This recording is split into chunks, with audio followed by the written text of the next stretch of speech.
Holy God, Seattle's screwed. Absolutely. What a crazy week it's been in the city of Seattle. I mean, just last week you had the council vote down an ordinance that would have allowed the city attorney to prosecute people just using drugs in public. Insane. And then you had the mayor come out and say, oh, we're going to put together a working group to get working on that right away. Insane. You had this awful, awful homicide in downtown Seattle. Insane.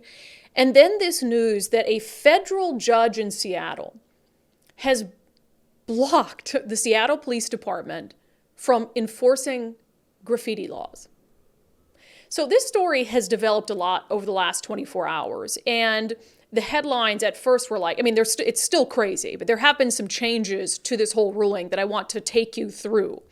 So this is the original headline from the Seattle Times. Judge blocks Seattle from making vandalism arrests, citing censorship concerns. Oh, for the love of all things holy. So let me explain what the background is here. Like, why was this in front of a federal judge? So you remember the anti-police protests that happened in 2020 and 2021.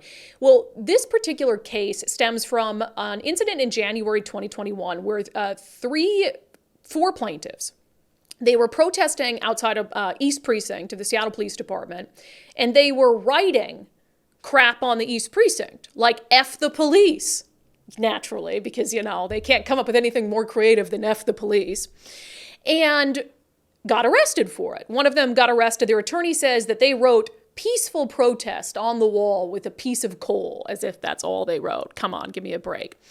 Anyway, they said it was a piece of coal, and their argument was that it could be easily removed, and they were exercising their First Amendment rights by vandalizing public property. Okay. So the judge in this case put down an injunction while this moves forward, basically saying that the city of Seattle could not enforce the municipal code around property destruction, which initially was like, wait, all property destruction? Like broken windows, vandalism, graffiti, the whole 9 yards? Because there's been a ton of that in Seattle. And in fact, Seattle Mayor Bruce Harrell has made that one of his biggest missions to clean up some of the graffiti and to stop some of those issues that I think erode the quality of life, which I give him credit for. So initially, the Seattle Police Department put out a statement on its blotter as reports of this injunction started to circulate. And SPD said, it says, SPD's response to federal court order enjoining city's property destruction law. I'm just going to read this full thing for you. And Nicole, if you could put that up for me. Late yesterday afternoon, SPD received an order from a U.S. District Court judge that enjoined in full enforcement the Seattle Municipal Code, the city's misdemeanor property destruction law. This means that until further order of the court, SPD cannot take action on damage to property under this law. This is not a matter within SPD or city discretion. We are bound by the court order as it is written. We understand and share the concerns that are being relayed to us by our community, businesses, and residents alike. We know, as evidenced by the thousands of calls for service we receive each year, reporting acts of vandalism and other forms of property damage, that property damage is, in fact, a crime that is of significance to community members. SPD is working closely with the mayor's office and city attorney's office to assess next steps with the court. Now, here's where there have been a little bit of changes. I mean, because that is obviously insane. Like, a federal judge is saying that the police department cannot enforce municipal code around property destruction. Crazy. So what the judge said in this ruling is that the two parties needed to get together and decide amongst themselves that this would only pertain to graffiti for the time being. And so, indeed, just a little while ago this morning, the two sides, they basically, submitted a document to the court saying they'd got together, and the U.S. District Court judge in this case, Marcia Peckman, did sign an order today that narrows the injunction to only apply to the graffiti portion of that municipal code. So Seattle police can still make arrests on other property damage, but graffiti, they cannot make arrests for, which is still certifiably insane. What's also insane is these activist defense attorneys. Absolutely crazy. So the defense attorneys have argued that the way that the graffiti code is written, that police can just sort of enforce it at will and they can arrest someone just because they don't like what that person wrote. Like if they, so the excuse they use is no police officer would arrest a kid for drawing a rainbow on a sidewalk with chalk. But when a demonstrator writes F the police on the side of the police precinct, then the police will arrest that person. Yeah, to compare those two things is stupid. And you clearly have an intent with some graffiti to deface property.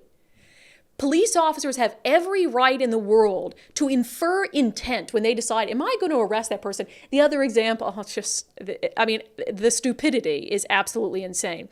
So the attorney for these graffitiers, right, said, the way it's written right now, if I took a stick out to Elkai Beach and I wrote a big heart and drew an arrow through it, that would be a crime.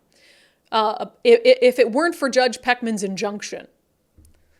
Nobody is ever going to expect police to arrest, and police are never going to arrest someone for drawing a heart with a stick on a beach.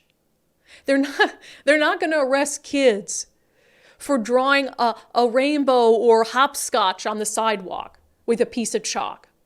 But you want to compare that to your plaintiffs defacing a police building by saying F the police as if it's the same thing.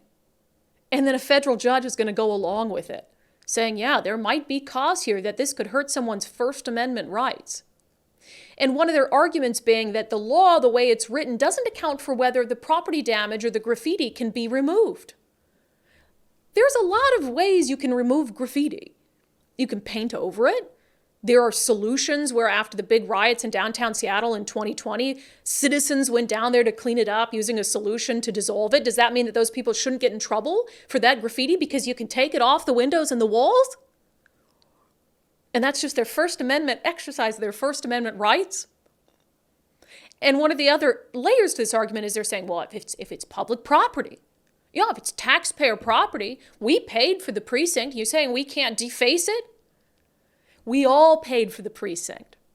And unless every single one of us gives you permission to deface it, then no, you can't deface it.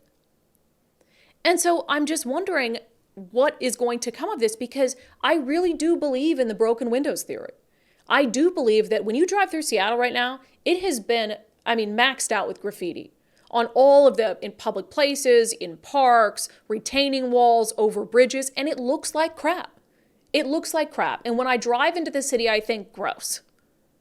And I'm sorry, if we want to be a city people want to come to, want to shop in, want to visit, they want to be tourists in, yeah, the graffiti has to go. So this is just freaking unbelievable to me that it's even a conversation, that a judge would even allow an injunction no matter how the case turns out. Seattle is screwed, man. Seattle is absolutely screwed. And look, is there some beautiful graffiti art? Yeah, but I don't care how nice your art is. If you don't have permission to do it, then it's against the law. You know, there are people who think, oh, if they draw this big, beautiful mural on somebody's building, like, why wouldn't you like that? It's not your freaking building. It's so simple.